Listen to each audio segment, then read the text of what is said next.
합한채의 꽃과 열매, 약간 양배추 같은 그런 성질을 가지고 있는 열매라고 합니다. 근데 이 합한채의 뿌리 모양을 보면 뿌리가 꼭 인삼처럼 생겼습니다. 근데 그 인삼 모양의 뿌리가 마치 남녀가 서로 안고 있는 것 같은 형상을 가지고 있어요. 그래서 그런지 이 합한채에 대한 사람들의 막연한 믿음이 있었는데, 그게 뭐냐면 이 합한채를 먹으면 임신이 잘 된다, 이런 이제 믿음이 있었어요.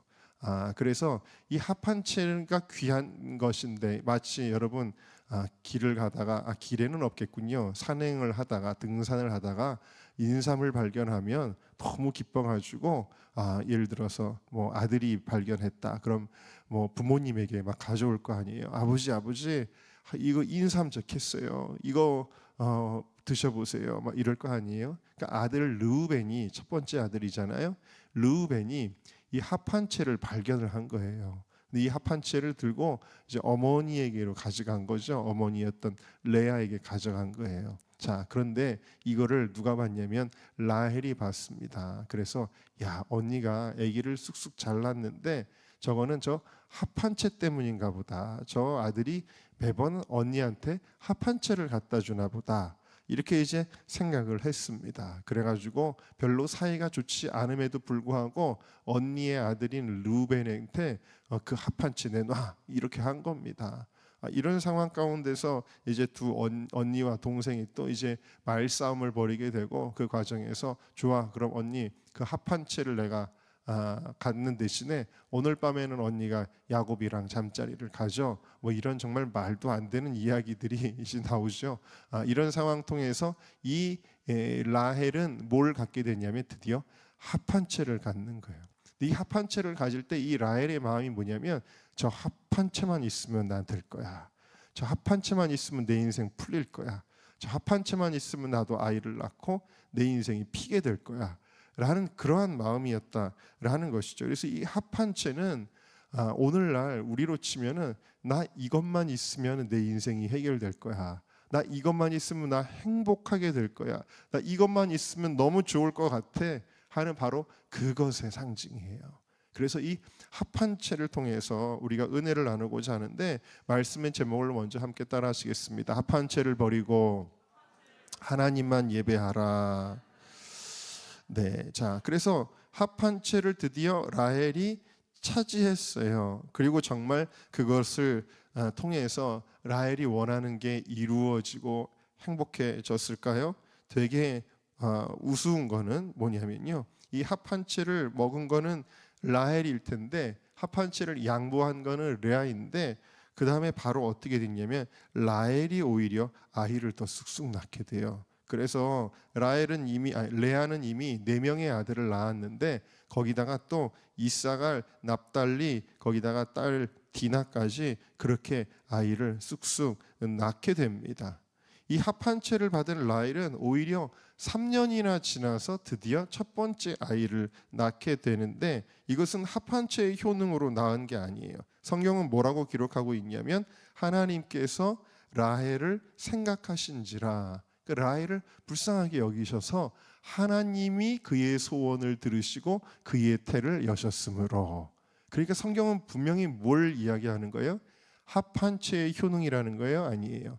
아니라는 거예요. 합한채 때문에 아이를 가진 게 아니라 하나님이 라헬의 소원을 들으셨다라는 것입니다. 그러니까 이 합한채에 대한 기대는 굉장히 헛된 것이었다라는 것을 이야기하고 있는 것이죠.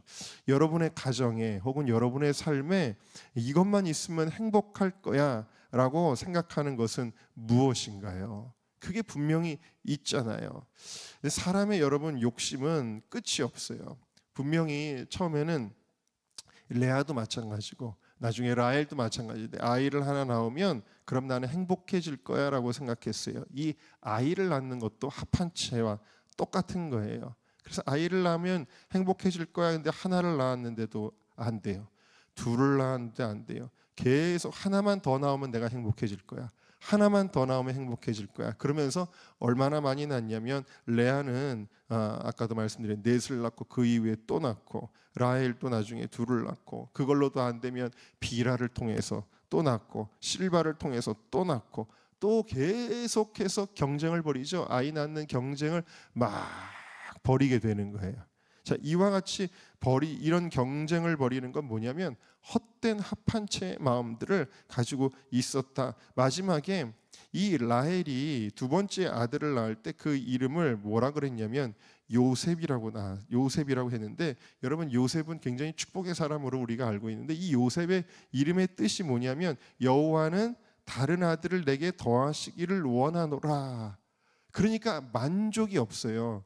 여기서는 나 이제 됐어, 이만하면 나는 만족해가 없었어요.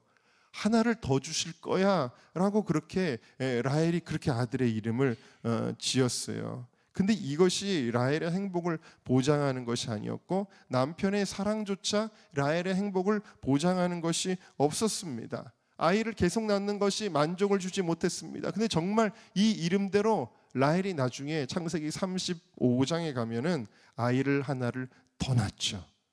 그런데 그 아이를 낳다가 이 라헬이 어떻게 돼요? 죽어요. 아이를 낳다가 죽습니다. 그래서 이 라헬이 죽으면서 이 마지막으로 자기가 낳는 아들의 이름을 베논이라고 지어요. 이 베논이라는 이름의 뜻은 너무나도 불행하게도 슬픔의 아들이라는 뜻을 가지고 있어요. 여러분, 끊임없이 원하는 대로 아들을 낳았지만 이 라헬의 마음속에 기쁨이 있나요? 기쁨이 없어요. 마지막에도 자기는 슬픔을 표현하면서 그렇게 생을 마감하게 된 것입니다. 합한채의 허무함을 보여주고 있는 거예요. 근데 야곱은 이 베논이라고 하는 이름을 바꿉니다. 어떻게 바꾸냐면 베냐민이라고 바꿔요. 이 베냐민이라는 이름의 뜻은 기쁨의 아들입니다. 여러분, 사랑하는 라헬을 정말 사랑했는데 이 아내가 죽었는데 기쁠 수 있나요? 상황적으로는, 현실적으로는 기쁠 수가 없죠. 슬프죠. 더더군다나 젖먹일 이 아이를 누가 젖을 먹이며 어떻게 키울까 걱정도 될 수 있어요. 현실적으로 되게 두려운 상황인데 어떻게 기쁠 수 있습니까?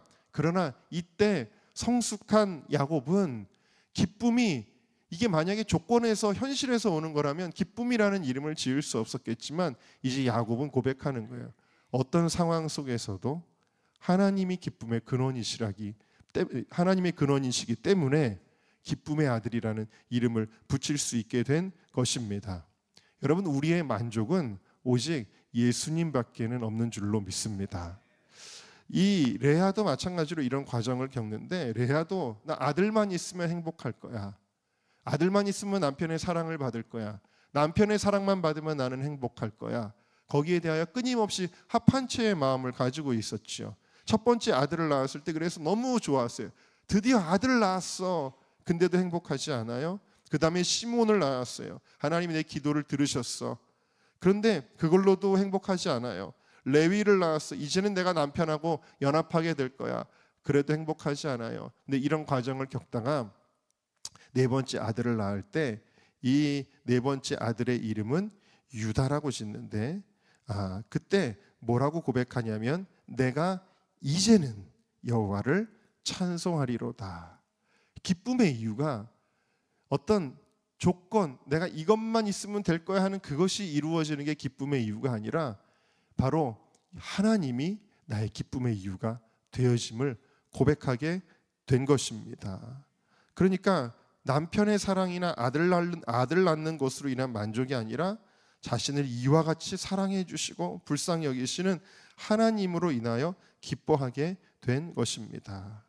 여러분, 라헬은 객사하여 베들레헴 길에 장사되어 무덤에 묻히게 되어 그냥 길에서 그렇게 됩니다. 반면에 레아는 죽고 나서 아브라함과 사라와 이삭과 리브가가 장사되었던 가족의 묘였던 막벨라 굴에 장사됩니다. 레아는 그렇게 돼요. 그리고 야곱도 바로 이 레아가 묻힌 바로 그 막벨라 굴에 장사된 거죠. 그러니까 여러분, 이 라헬은 끝까지 합한 채만 쫓아가다가 불행하게 죽는 인생이 된 것을 이 묘지의 차이에서도 보여주고 있는 것입니다. 놀랍게도 오늘 말씀을 봐도 이 레아는 합한 채를 내려놓게 되고 라헬은 합한 채를 끝까지 붙드는 그 장면이 바로 이들의 그 삶을 보여주고 있는 것이죠. 다시 한번 여러분들에게 묻습니다. 여러분들에게 합한 채는 무엇입니까? 어떤 사람은 맨날 이렇게 새들어 사는 거 너무 힘들다. 집 하나 있으면, 전세집이라도 하나 있으면 정말 나는 행복할 것 같아. 근데 전세를 얻게 됩니다. 근데 전세를 얻은 다음에는 아니야, 나는 완전히 내 집을 얻으면 나는 정말 행복할 것 같아. 내 집을 얻어도 나도 좀 남들처럼 번듯하게 아파트에서 살면은 좀 나도 행복할 것 같아. 아니, 나도 나중에는 좀 더 좋은 동네에서 살면은 행복할 것 같아. 우리 안에 그 만족되지 않는 합한 채가 끊임없이 있는 것이죠. 내가 어떤 사업을 하는데 좀 더 좋은 사업장이면 내가 행복하고 안심할 것 같아. 아니, 좀 더 큰 사업장이 되면 좋을 것 같아. 우리 아이가 처음에는 꼴찌만 안 했으면 하는 합한 채에서, 우리 아이가 대학만 가면 행복할 것 같아. 아니, 서울에 있는 대학만 가면 행복할 것 같아. 아니, 인류대학만 우리 아들이 간다면 행복할 것 같아. 우리는 끝이 없는 합한 채를 추구할 때가 얼마나 많이 있는지 모르죠. 그런데 이와 같은 모습이 어디 나오냐면 요한복음 4장에 사마리아 우물가의 여인에게 나오는 거예요. 한 남자, 그 다음 남자, 그 다음 남자, 어떤 연유인지는 모르겠으나 여러분, 끊임없이 목마름으로 살아가는 한 여인은 끊임없이 합한 채를 구하는 인간의 모습을 보여주고 있잖아요. 그런데 예수님이 이 여인에게 뭐라 그러시냐면, 이 물을 마시는 자마다 어떻게 돼요? 만족을 누리는 게 아니라 또 목마를 거야.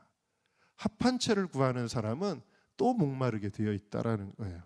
그런데 내가 주는 물을 마시는 자는 영원히 목마르지 아니하리니. 내가 주는 물은 그 속에서 영생하도록 솟아나는 샘물이 되리라. 그러니까 주님, 그런 물이 있어요? 그 물을 좀 저한테 주세요 라고 이야기를 하죠. 그때 그걸 어떻게 먹는지 예수님이 이렇게 알려주세요. 뭐라 그러시냐면, 아버지께 참되게 예배하는 자들은 영과 진리로 예배할 때가 오나니 곧 이때다. 아버지께서는 자기에게 이렇게 예배하는 자들을 찾으시느니라. 하나님은 영이시니 예배하는 자가 영과 진리로 예배할지니라. 합한 채를 구하는 우리들에게 주님은 주님을 예배하라고 말씀하세요. 주님을 예배해라. 그래서 여러분, 가정에 대한 제가 설교로 하였지만 가정이 예배해야 될 줄로 믿습니다. 그래야 그 가정이 행복하죠. 온 가족 식구가 주일이면 함께 나와, 또 주일 아니더라도 다른 예배도 함께 나와 예배할 때, 또 가정에서도 하루를 시작할 때든 하루를 마무리할 때든 가족이 함께 모여 예배할 때 그 가정에는 진짜 우리의 기쁨의 근원 되시는 주님이 임재하시는 줄로 믿습니다. 영원히 목마르지 아니하는 생수가 그 가정에 터지게 되어질 줄로 믿습니다. 그래서 이 여자가 이 은혜, 주님과의 깊은 만남을 경험할 때 큰 기쁨을 누리고 어떤 행동을 보여주냐면 물동이를 내동댕이 칩니다. 그리고는 동네로 들어가는 거예요. 물동이를 내려놓는 거예요. 여러분, 물동이를 내려놓는 대신에 그녀는 예수님을 소유한 줄로 믿습니다. 이제는 예수님이 중요해졌어요. 그래서 물동이를 내려놓고 예수님을 선포할 때에 기적 같은 일이 이 여인의 삶에 나타납니다. 모든 동네의 왕따였던 이 여인이 입술에 권세를 가지게 돼요. 그래서 동네 사람들이 다 예수님께 나오는 하나님 나라가 이루어지게 되어집니다. 여러분, 합한 채를 주님께서는 오늘 내려놓으라고 말씀하세요. 합한 채는 헛된 것이기 때문에, 나 이것만 이루어지면 정말 행복할 것 같아. 저에게도 그런 거 있었어요. 나 이것만 있으면, 이것만 되면 나도 행복할 것 같아 하는 것이 있었는데, 하나님은 연단을 통해서 그것이 아니라는 것을 알려주시는 거예요. 그리고 정말 영원한 가치, 우리의 기쁨의 가치, 우리의 만족의 가치는 예수 그리스도 외에는 없다라는 것을 알려주고 계시는 것입니다. 그래서 우리가 나 이것만 되면 참 좋겠다, 이것만 되면 좋겠다. 그것이 내려놔지는 순간 사마리아 우물가에 놀라운 기적이 여러분들의 삶에 일어나게 될 줄로 믿습니다.